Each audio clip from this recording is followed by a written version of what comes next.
Hello बच्चों, नमस्ते। कैसे हैं आप सब लोग? उम्मीद है शानदार, जिंदाबाद, जबरदस्त होंगे। बिल्कुल बच्चों, जो डेट्स आपको मैंने एक्सपेक्टेड बताई थी ऑलमोस्ट वही आ गई हैं। और आपको ये यकीन हो गया होगा कि दिल्ली पुलिस के बारे में एक अच्छी खासी जानकारी होती है। इसलिए शायद आपके पास आता हूं और इतने कॉन्फिडेंस से कह पाता हूं कि दिल्ली पुलिस का ये चीज़ तब होगी और ये चीज़ तब होगी। ये सब बातें जो आज नोटिफिकेशन में आई हैं या नोटिफिकेशन इस दौरान आएगा, ये सब बातें मैंने आपको पहले ही डिस्कस कर ली थी। तो बच्चे, पूरी एग्जैक्ट डेट 22 को आएगा ऐसे बता भी नहीं सकते, वरना उसके लिए फिर जांच भी बैठ सकती है, वो आप सब लोग जानते हैं। यकीन बैच, यकीन 2.0 आप लगातार दिल्ली पुलिस के लिए पूछेंगे कि सर कब आएगा, कैसे आएगा। मैंने बोला नोटिफिकेशन जिस दिन आएगा उसी दिन आपको इसके बारे में बता दिया जाएगा। तो यकीन 2.0 बैच की क्लासेस 1 तारीख से स्टार्ट होने वाली हैं बच्चों। और ये आपकी क्लासेस, ये आपका बैच अभी से आप परचेज कर पाएंगे। और जो यकीन बैच, जिन बच्चों को पहले यकीन बैच जिन बच्चों ने खरीदा हुआ, उनको कोई आवश्यकता नहीं है दोबारा पैसे डालने की। ये हमारी रणनीति रही है, ये हमारी नीतियां हैं, ये हमारी स्पष्टता है कि आपको पहले ही बोल दिया जाता है कि भैया आपको 2.0 लाएंगे तो फ्री ऑफ कॉस्ट देंगे। तो 2.0 बैच जो बच्चे ये है कि क्विक रिवीजन और बहुत अच्छे से मुझे पढ़ना है एक बार सब चीजों को, तो बहुत अच्छे से इस बैच को कंप्लीट करा दिया जाएगा। ठीक है, उसकी चिंता आपको नहीं करनी है। DP20 कूपन कोड लगा के इस पे आपको 639 में मिल जाएगा ये बैच।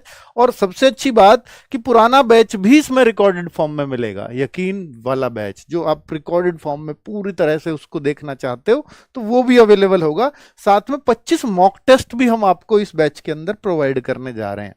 ठीक है बच्चे, अभी जो नोटिफिकेशन आया है मैं उसके बारे में बात करने वाला हूं, तो उसके बैच की बात जानकारी अंत में दे देंगे, वो कोई दिक्कत नहीं है। तो भाई देखो, 22 सितंबर मैंने आपको बोला था 20 से 30 सितंबर के बीच में आ जाएगा। ये ऐसे डेट आपको पिछली वीडियो में बताई थी। तो 22 सितंबर से 21 अक्टूबर के बीच आपके फॉर्म भरे जा रहे हैं, यानी फॉर्म भी आज ही से शुरू हो गए हैं। बहुत मतलब इन्होंने लेट कर दिया, हो सकता है एक आध दिन पहले लाने होता है इनको, पर लेट हुआ इसलिए फॉर्म भी आज से, आज शाम से ही इन्होंने शुरू कर दिया है। और दूसरा 29 अक्टूबर और 31 अक्टूबर, यानी भगवान ना करे किसी के फॉर्म में कोई करेक्शन होना नहीं चाहिए, वैसे अगर हुआ तो कह रहे हैं कि हम 29, 30 और 31 इन 3 दिन में आप अक्टूबर के इन 3 दिनों में अपने फॉर्म में करेक्शन भी कर पाओगे। तो इसलिए घबराने वाली बात नहीं है।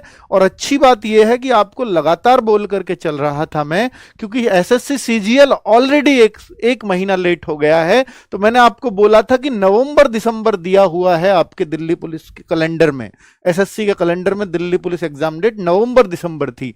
मैंने बोला ये 1 महीना डिले जाएगी, तो सही 1 महीना ही डिले हुआ है। और दिसंबर जनवरी मैंने आपको बोल के चला था, वही एग्जैक्ट छपी हुई है। ठीक है, एग्जाम डेट का आइडिया आपको दे दिया है, कंप्यूटर बेस्ड एग्जाम होगा, इसमें कोई शक नहीं है। दूसरा भाई, फॉर्म की फीस SSC का जैसा रूल है कि वो 100 रुपए ही लेते हैं। अगर आप जनरल EWS के कैंडिडेट्स हैं तो आपको 100 रुपए देने होंगे। अगर वुमेन है, SC ST के लोग हैं, एक्स सर्विसमैन है, तो कोई फीस फॉर्म की नहीं लगती है। चलिए आगे अगर बात करते हैं तो वैकेंसीज कितनी है, तो इसके लिए अगर पिछली वीडियो देखेंगे तो एग्जैक्ट यही वैकेंसीज आपको बता दी गई थी हाथ से लिख करके कि भाई 4408 मेल की आएंगी, 2496 फीमेल की आएंगी। बिल्कुल एग्जैक्टली ये डेटा दिया था, व्हाट्सएप चैनल पर भी शेयर किया हुआ है, आप देख सकते हैं। बीच में बताया था बाकी सब एक्स सर्विसमैन की होंगी, ये भी बताया था। तो ये रही एक्स सर्विसमैन की। आप क्या हो सर, ये एक्स सर्विसमैन, एक एक्स सर्विसमैन इस बार नया जोड़ा है कमांडो के नाम से, और ये एक्स सर्विसमैन अदर्स हैं जैसे पहले होते थे। तो 285 और 376 इनके बारे में आपको और अलग से पढ़ना पड़ेगा कि ये कौन से हैं और ये कौन से हैं डिटेल में, वो नोटिफिकेशन में लिखा हुआ है साफ। ठीक है, क्योंकि मेरे पास भी एक शॉर्ट नोटिफिकेशन का ही समय होता है, क्योंकि ऐसा नहीं कि मैं बहुत डिटेल में इस नोटिफिकेशन पे ही बात करता रहूं, तो इतना लंबा मैं इस वीडियो को बनाना नहीं चाहता। ठीक है, क्योंकि सबके काम की ये वीडियो बनानी पड़ती है, इसलिए एक एक चीज को बहुत डिटेल में नहीं बता पाता हूं। फिर भी मैं कोशिश करता हूं कि सारी क्वेरीज का आपकी का अंत हो जाए। तो एक्स सर्विसमैन भाइयों को थोड़ा सा अपने इस नोटिफिकेशन को अलग से पढ़ना पड़ेगा। मैं उनकी अलग से कंडीशंस नहीं लेके आया हूं कि दोनों में क्या क्या फर्क है। ठीक है, पे स्केल पे लेवल 3 है और 21,700 से 69,100 ये सैलरी है। लेकिन सैलरी की जो शुरुआत है ये बेसिक से होती है, फिर भी अगर मैं दिल्ली पुलिस कांस्टेबल की बात करता हूं तो पहली सैलरी 45,000 उनके हाथ में आ जाती है। 45,000 सैलरी, और सबसे अच्छी बात कि 13 महीने की तनख्वाह दिल्ली पुलिस के अंदर मिलती है। जनवरी में आपकी 2 सैलरी आएंगी, 13 महीने की सैलरी मिलती है साल में। ठीक है, 12 महीने होते हैं ना, तो एग्जैक्टली अगर इन 45,000 को या वो थोड़े बेसिक और डीए ही मिलते हैं वो, हालांकि वो 30-35,000 बनती है जो 13वीं सैलरी बनती है, तो उस 30-35,000 को अगर हम 12 महीनों में बांट दें तो इस सैलरी में 3-3 हजार के हिस्से और बढ़ जाते हैं। तो इस तरह से आप 48 मान सकते हो अपनी सैलरी। ठीक है, तो वो बहुत अच्छी, एक अच्छी खासी सैलरी इसको मान सकते हैं आप। दूसरा कि भाई आपको यह भी बताया था कि दिल्ली पुलिस का नियम हमेशा रहा है, चाहे एसएससी पर जाए भर्ती या खुद दिल्ली पुलिस कराए, कि अगर 1 जुलाई से 31 दिसंबर के बीच में कभी भी वैकेंसी आएगी, चाहे वो सितंबर में आए, अक्टूबर में आए, नवंबर में आए, दिसंबर में आए, तो 1 जुलाई 2025 को, यानी उसी साल 1 जुलाई को डेट ऑफ बर्थ मांगा जाता है, बिल्कुल वही मांगा है। और अगर पहले हाफ में आए जनवरी से जून तक तो 1 जनवरी को आपकी डेट ऑफ बर्थ मांगी जाती। ठीक है, तो 18 से 25 साल 1 जुलाई को मांगी गई है। और भाई 3 साल की छूट ओबीसी को होती है, 5 साल की छूट एससी एसटी को होती है, और 10 साल की छूट इन्होंने लिख दिया स्पोर्ट्स पर्सन को होती है। 5 साल की भी स्पोर्ट्स पर्सन की अलग कैटेगरी है। ठीक है, तो ये 3 और 5 है, मेनली ये छूट है आपकी। और आपको बता दूं कि जो बच्चे अदर स्टेट से हैं, तो आप किसी भी स्टेट से हो, राजधानी होने के नाते इसमें आपकी कैटेगरी अगर एससी है तो एससी का फायदा मिलेगा, ओबीसी है तो ओबीसी का फायदा मिलेगा। वैसे दिल्ली में DSSB में ऐसा नहीं मिलता, पर यहां मिलता है, क्योंकि यह सेंट्रल गवर्नमेंट की भर्ती मानी जाती है, दिल्ली की नहीं। यह दिल्ली पुलिस सेंट्रल गवर्नमेंट के अंडर आती है। ठीक है, तो अदर स्टेट वाले पूरी तरह से इसको फिल कर सकते हैं, अर्थात एससी एसटी ओबीसी ईडब्ल्यूएस सारे फायदे अदर स्टेट को मिलने वाले हैं, सभी फायदे मिलते हैं अदर स्टेट वालों को, तो इसलिए कोई घबराए नहीं। लेकिन जो एग्जाम होगा वो केवल और एग्जाम ऑल इंडिया होगा इसका, और सबसे पहले एग्जाम ही है, एग्जाम ही इंपॉर्टेंट चीज है। और जो फिजिकल होगा या मेडिकल होगा, फिजिकल वो आपका केवल और केवल दिल्ली में होगा, ओनली दिल्ली। ठीक है, तो ये क्लैरिटी आप सबको पता होना चाहिए। ठीक है, आगे अगर बात कर लेते हैं, भाई एक और चीज इन्होंने बताई है कि ये जो डॉक्यूमेंट्स हैं आपके, ये आपके फिजिकल के टाइम पे चेक किए जाएंगे, आपके सर्टिफिकेट वगैरह एससी एसटी ओबीसी ईडब्ल्यूएस जो भी कैटेगरी आप फिल करते हैं, अगर आपके पास फिजिकल के टाइम पे डॉक्यूमेंट्स नहीं होंगे तो आपको बाहर नहीं किया जाएगा, आपको जनरल कैटेगरी में डाल दिया जाएगा। लेकिन अगर आपकी एज 18 से 25 है तो आप जनरल के लिए एलिजिबल हो जाते हैं। लेकिन अगर आपकी 26 साल एज है और आपने फायदा लिया है ओबीसी का, और ओबीसी का सर्टिफिकेट नहीं दिखा पाए या एससी एसटी का सर्टिफिकेट नहीं दिखा पाए, तो आपको बाहर ही होना पड़ेगा। ठीक है, आप जनरल में सिर्फ तब काउंट होते हैं जब आपकी एज भी जनरल वाली हो। ठीक है, क्लैरिटी है इसमें। और ओबीसी वाले या एससी एसटी वाले ध्यान देना मेरी बात पर, ये सभी बच्चे एक बात नोट कर लें कि आपको ये सारे सर्टिफिकेट गवर्नमेंट ऑफ इंडिया अर्थात सेंट्रल के चाहिए होंगे। और ओबीसी वाले तो स्पेशल गांठ बांध लें कि भाई आपको सेंट्रल का चाहिए ही चाहिए होगा, लेकिन एससी एसटी ईडब्ल्यूएस कई जगह नहीं बनते हैं सेंट्रल के, तो स्टेट के भी चलते हैं। चलो और ये नहीं बताया है कि कितना पुराना होना चाहिए आपका सर्टिफिकेट, पर यह जरूर बताया है 21 अक्टूबर आपकी कट ऑफ डेट रखी गई है, 21 अक्टूबर से पहले बनवा लेना ये सारे सर्टिफिकेट, केवल डीएल को छोड़कर। डीएल की कंडीशन आगे बताने वाला हूं। डीएल मतलब ड्राइविंग लाइसेंस, लड़के हो लड़कियां ये सब बता दिया, डीएल केवल लड़कों के लिए होगा। ईडब्ल्यूएस कैटेगरी उन्होंने बता दिया कि ईडब्ल्यूएस जो कैटेगरी है उसका फाइनेंशियल ईयर का ही चलेगा, अर्थात इसमें कंडीशन है 1 अप्रैल 2025 के बाद का होना चाहिए और 21 अक्टूबर 2025 से पहले का, से पहले, यानी इसके बीच में बना हुआ होना चाहिए आपका ईडब्ल्यूएस सर्टिफिकेट। क्लियर हो गया भाई? सेम फाइनेंशियल ईयर का मांगा जाता है, अभी 2025-26 फाइनेंशियल ईयर चल रहा है। ठीक है, आगे अगर बात करते हैं असेंशियल क्वालिफिकेशन में, तो सर्टिफिकेट्स की बात हो गई। असेंशियल क्वालिफिकेशन यानी क्वालिफिकेशन क्या है, तो वो 10+2 ओनली, 12वीं पास हो आप किसी भी स्ट्रीम से चलेगा, कॉमर्स, आर्ट, साइंस, कोई फर्क नहीं पड़ता, ये सब चलता है। 12वीं बस पास होने चाहिए। कह रहा है 11वीं पास भी चल जाएगी, लेकिन केवल उनकी जिनके पापा दिल्ली पुलिस के अंदर जॉब कर रहे हैं, चाहे वो किसी भी पोस्ट पे इनमें से कर रहे हो। ठीक है, group C and group D post बोला जाता है वैसे तो। कांस्टेबल हो, ड्राइवर हो, डिस्पैच राइडर हो, कुछ भी हो, दिल्ली पुलिस के पर्सनल हैं। अगर उनके पिताजी, केवल पिताजी पे, और चाचा ताऊ भाई बहन कोई भी हो, उनसे नहीं चलता। ठीक है, अगर आपके फादर है तो 11th पास भी चलेगा, और आप 11th पास छूट ले सकते हो, या आपकी एज में छूट मिल सकती है, या आपकी हाइट में भी छूट मिल जाती है। अगर आपके फादर दिल्ली पुलिस में, 3 छूट मिल सकती है, 3 में से कोई सी एक मिलेगी आपको। ठीक है, कोई सी भी क्लेम कर सकते हो, जो आप चाहो। एक सर्टिफिकेट बनता है वो बनवा लीजिएगा। ठीक है, LMV लाइट मोटर व्हीकल, इसमें बहुत कंफ्यूजन होता है बच्चों को कि भैया ये लाइसेंस चाहिए, लाइट मोटर व्हीकल चाहिए होगा, लाइसेंस चाहिए होगा। ये केवल और केवल मेल को चाहिए, फीमेल इससे बाहर है, मेल ओनली।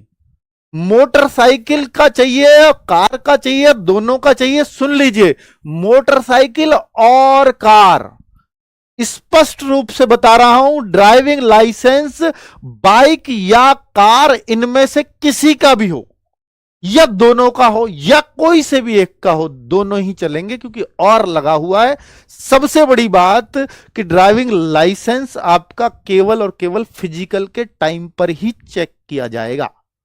फिजिकल की डेट पर अगर आपके हाथ में है तो वो वैलिड होगा, चाहे वो कभी का भी बना हुआ हो, उससे कोई फर्क नहीं पड़ता। लेकिन उस दिन ओरिजिनल फॉर्म में आपके हाथ में हो, लर्निंग लाइसेंस ना हो। लर्नर अगर होगा, लर्निंग कट जाती है 3 दिन बाद ही, वो नहीं चाहिए।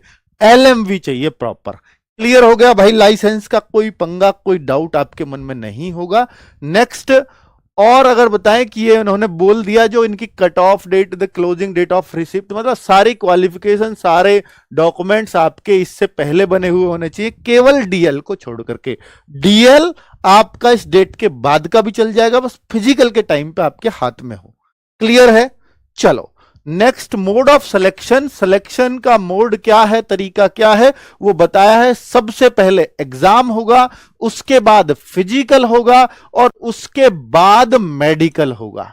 बस इतना ही काम है।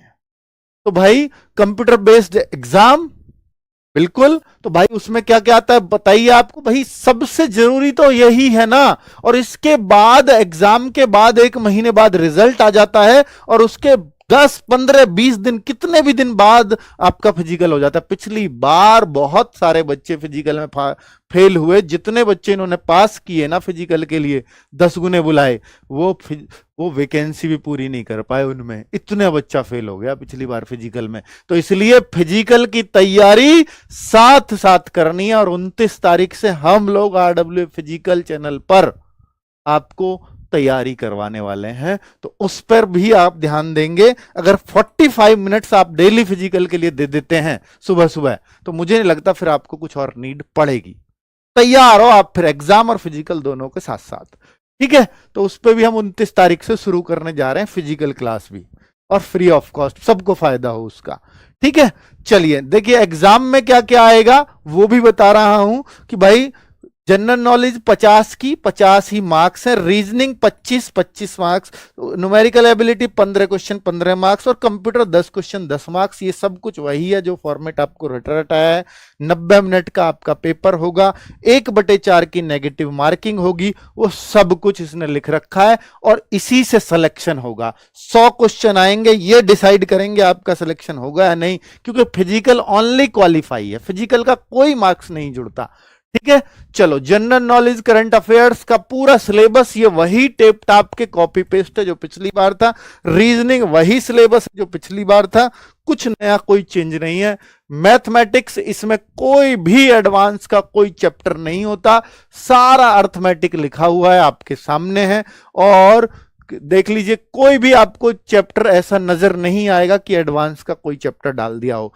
कंप्यूटर फंडामेंटल, ये एक नया भाई, ये नया नहीं है, वैसे हर बार ये 10 नंबर का कंप्यूटर होता है, पर मैं बता रहा हूं कि कंप्यूटर इसका बिल्कुल अलग तरह से पूछा जाता है। ये 10 क्वेश्चन, 2 चैप्टर में से 7 क्वेश्चन पूछ लिए जाते हैं, जो वर्ड और एक्सेल होता है। बाकी 3 नंबर या 2 नंबर आपके उससे अलग टॉपिक से आ जाएंगे। आप देखेंगे ना पूरा सिलेबस पढ़ेंगे तो एक्सेल और वर्ड नजर आएगा पूरे सिलेबस में आपको, बस कुछ ही उससे अलग है। उसके लिए शिवम सर 3 मैराथन से पूरे 10 के 10 फंसा सकते हैं। आपको मालूम होगा पिछली बार हर एक बच्चा संतुष्ट उनसे कंप्यूटर से दिखा, और जो पढ़ा है उनसे उनको पता है कि किस लेवल का वो कंप्यूटर पढ़ाते हैं। हर एक बच्चा संतुष्ट, हर एक बच्चा 10 में से 10 अगर वो सारी क्लास कर लेगा। 3 मैराथन से 10 में से 10 करके आए हैं बच्चे, पिछली बार का रिकॉर्ड बता रहा हूं। और एक शिफ्ट में हो तो तुक्का है, कई शिफ्टों में 10 में से 10 कि मैंने केवल 3 मैराथन देखी, पर मुझे नहीं पता उन बच्चों का स्तर पहला क्या रहा होगा, हो सकता है बेसिक मजबूत रहा हो इसलिए कराए हो। मैं कभी रिकमेंड नहीं करूंगा केवल 3 मैराथन देख के जाओ, टाइम है तो कंप्यूटर पढ़ के जाओ और अच्छे से पढ़ के जाओ, वो हम पढ़ाएंगे, ठीक है। और एनसीसी, एनसीसी मेरे भाई बहुत रोल प्ले करती है इसके अंदर। 5 नंबर सीधे सीधे सी सर्टिफिकेट वाले को, 3 नंबर जहां 100 नंबर का पेपर हो वहां पर 5 नंबर कितना मायने रखेगा सोचो। बी सर्टिफिकेट 3 नंबर मिलते हैं सीधे, और ए सर्टिफिकेट में 2 नंबर, और सीधे एग्जाम में जोड़ दिए जाते हैं। एनसीसी के मार्क्स शुरुआत में जोड़ देते हैं अब ये लोग कि आपके कंप्यूटर बेस्ड एग्जाम में जोड़ देंगे, ठीक है। Benefit will only be given on production of the original certificate. ये आपको ओरिजिनल सर्टिफिकेट दिखाने होंगे फिजिकल के टाइम पे, डॉक्यूमेंट्स चेक होते हैं वहां पर, और उससे पहले यानी closing date of the receipt of the online application, application जो फॉर्म है ना उसकी लास्ट डेट से पहले का आपके आज सर्टिफिकेट होना चाहिए, अर्थात 21 अक्टूबर से पहले कब बना हुआ होना चाहिए एनसीसी सर्टिफिकेट आपका, ठीक है। वो तो बना ही होगा, ये वेटेज दे दिया है उसने किस किस का, वही है, ठीक है। आगे अगर हम बात करें फिजिकल में क्या है, तो फिजिकल में सब लोग जानते हैं कि जो 30 साल से कम है, ये 30 साल से ज्यादा भी लोग होते हैं कि इसमें भाई एससी एसटी सब 30 पे खत्म हो जाएंगे, लेकिन एक्स सर्विसमैन तो 30 से ऊपर जाएगा ना, तो उनके लिए कंडीशन है। तो एक्स सर्विसमैन के लिए तो ये तो भूल जाओ, ये आपके लिए नहीं है। एक्स सर्विसमैन इनको देख लें अपनी। बाकी जनरल पब्लिक के लिए ये है 6 मिनट में, लड़के लोगों का पढ़ रहा हूं पहले, 6 मिनट में 1600 खतरनाक फिजिकल माना जाता है दिल्ली पुलिस का, वो ये है 14 फीट लॉन्ग जंप आपको कूदना होगा, और इसमें बहुत बाहर होते हैं बच्चे, 3 फीट 9 इंच बाहर होते हैं दोनों में। तो ये तीनों चीजें और आपकी फुल ठंड में होने वाली हैं, ये भी समझ लेना। हो सकता है मार्च में, हो सकता है फरवरी में, और ठंड का फिजिकल ज्यादा मुश्किल होता है बजाय गर्मियों के, ठीक है। तो भाई ये तैयारी आपको साथ साथ करनी पड़ेगी, क्योंकि फिजिकल इसका बहुत जल्द करा लिया जाता है, समय एक्स्ट्रा नहीं दिया जाता। दूसरा, एग्जाम दिसंबर जनवरी, रिजल्ट फरवरी मार्च में फिजिकल, ये आप एक्सपेक्टेड मान करके चलें दिल्ली पुलिस के लिए।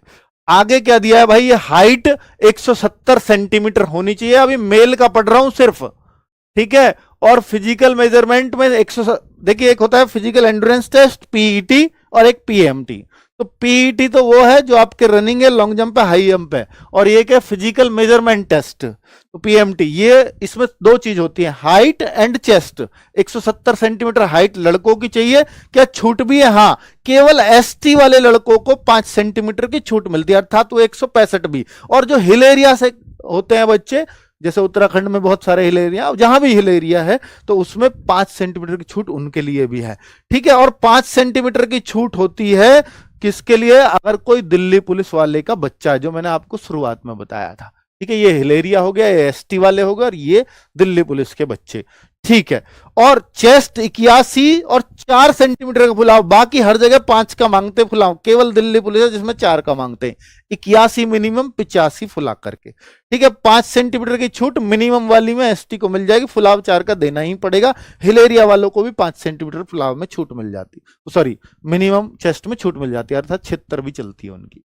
आगे अगर बात कर लेते हैं भाई फिजिकल में लड़कियों के लिए, तो 8 मिनट में लड़कियों की 1600 मीटर दौड़ है, 10 फीट लॉन्ग जंप है, 3 फीट हाई जंप है, लड़कियों का सबसे खतरनाक फिजिकल में से एक है, ठीक है। बहुत जगह अगर लड़कियों का होता है, जैसे आरपीएफ में भी है ना, तो वहां 800 मीटर की रनिंग है, 8 मिनट में 1600, बढ़िया रनिंग, जो बढ़िया रनिंग करती है लड़की वही कर पाती है, 10 फीट और 3 फीट, ठीक है। चलो भाई, इसको भी आप थोड़ा सीरियस ले, फिजिकल में बहुत बच्चे फेल होते हैं, अर्थात 1/10 बच्चे भी फिजिकल पास नहीं कर पाते। 10% बच्चा पिछली बार नहीं कर पाया था फिजिकल, जित मेहनत से एग्जाम दो और 10%, 90% बच्चा फेल हो जाए फिजिकल में, ये हुआ होता है दिल्ली पुलिस में, पिछली बार का रिकॉर्ड तो ये है। ठीक है, आगे अगर हम बात कर लेते हैं भाई, और क्या है, ये उनके लिए छूट दी होती है, अगर कोई फीमेल प्रेग्नेंट है तो उसको फिजिकल की अनुमति नहीं दी जाती, जब उसके लिए सीट रिजर्व रखी जाती है, जब उसकी डिलीवरी हो जाती है, डॉक्टर फिटनेस का सर्टिफिकेट देता है, तब वो फिजिकल मार करके अपनी पोस्ट सिक्योर कर सकती है, उसके लिए तब तक पोस्ट रिजर्व रखी जाती है। ये एक तरीका है। दूसरा, स्टैंडर्ड ऑफ फिजिकल मेजरमेंट, ये लड़कियों के लिए समझ लीजिए 157 सेंटीमीटर हाइट है लड़कियों की, और यहां भी 2 सेंटीमीटर की छूट। यहां देखिए एससी और एसटी दोनों, लड़कों में केवल एसटी को छूट, लेकिन लड़कियों में एससी एसटी दोनों को छूट। 5 सेंटीमीटर अगर दिल्ली पुलिस में आपके फादर हैं तो भी छूट मिलेगी। 2 सेंटीमीटर हिल एरिया वाली लड़कियों के लिए छूट। सबसे ज्यादा छूट अगर आपके पापा दिल्ली पुलिस में हैं तो सबसे ज्यादा छूट मिलती है 5 सेंटीमीटर की, 152 पे भी होता है। Next, medical standard Delhi police का आपको मालूम ही है कि ठीक ठाक होता है, लेकिन 6/12 लिखा हुआ है, और अच्छी बात यही है कि बोथ आइज में है, विदाउट ग्लासेस है, लेकिन 6/12 होना चाहिए। तो 6/12 अगर आपका विदाउट ग्लासेस है तो चल जाएगा। यहां लिखा हुआ है कोई सर्जरी, कोई लेसिक वेसिक नहीं चलेगा, आप ग्लास पहनते हो नहीं चलेगा, लेकिन लेसिक वाले वहां भर्ती होते हैं, पर ये परमिशेबल नहीं है। ठीक है, आपका पकड़ लिया तो बाहर कर देंगे, पर वो पकड़ में आएगा कैसे वो अलग बात है, वो नहीं आता है। टैटूज भाई नहीं होने चाहिए, लोकेशन उसने साइज वाइज सब बता दिया, तो टैटूज नहीं हो तो बेहतर है, वरना निकाल देते हैं। ठीक है, चलो बाकी ये सब कुछ उसने बताया, आधार कार्ड, आधार बेस्ड आइडेंटिफिकेशन होगी आपकी, वो सब कुछ वही है जो होता है नॉर्मली। और candidates will be short listed category wise, PMT और ये सब कुछ दिया हुआ है। अब इसमें कोई खास बात ऐसी पढ़ने लायक है नहीं। SC ST and EWS who are selected there on merit without relax. ठीक है, तो भाई वो मैंने आपको पहले ही बता दिया है कि जो वो जनरल में काउंट कर लिए जाएंगे। दूसरा, अब नोटिफिकेशन के बारे में ऑलमोस्ट मैंने सारी बातें कवर कर दी हैं। जो बच्चे ये है कि मुझे दिल्ली पुलिस की तैयारी RWA से करनी है, तो RWA की 1 अक्टूबर से क्लासेस शुरू हो रही हैं, यकीन 2.0 बैच से।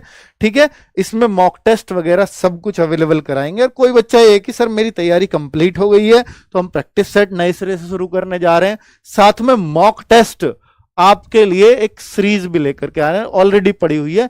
99 में 100 मॉक टेस्ट आपको मिलेंगे, जिसमें 40 कांस्टेबल के होंगे।